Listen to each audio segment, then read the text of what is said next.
j'ai une confession à te faire aujourd'hui. Ouais. Tu sais que je suis petite fille d'agriculteur. Ah, c'est vrai? Oui.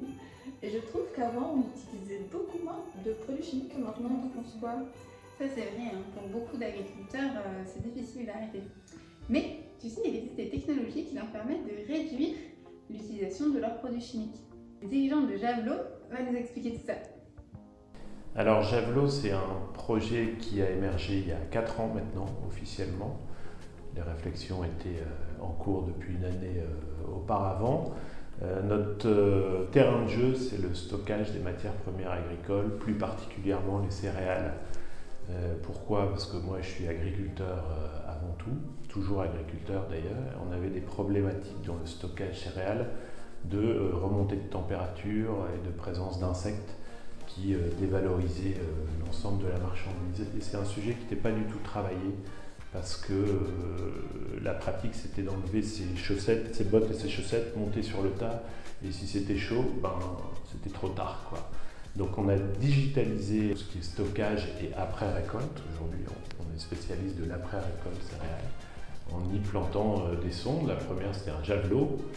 Aujourd'hui, on est en modèle SaaS, donc on a un logiciel qui optimise toute la démarche qui est post-récolte. Les clients sont des agriculteurs évidemment, mais surtout ce qu'on appelle chez nous les grands comptes.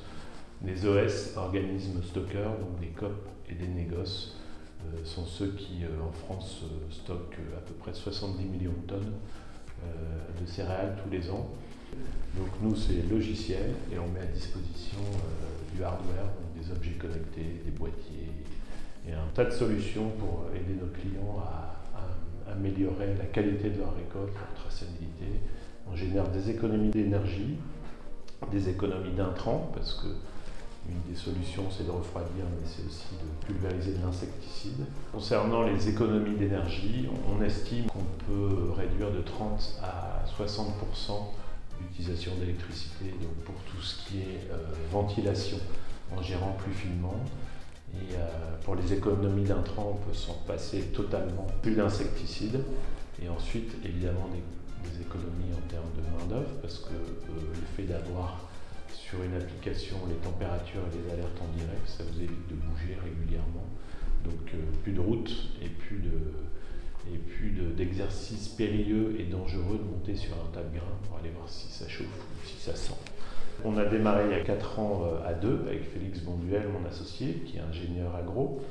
Et aujourd'hui, on est une vingtaine répartie entre Ouascal, qui est le siège de la société, et puis le sud-ouest et Paris pour tout ce qui est commerce. Et tout est assemblé ici, vérifié, testé pour leur fonctionnalité. On a délégué un bon nombre de tâches de fabrication et d'assemblage à des apps de marque avec qui on travaille très bien et avec qui on a des super relations.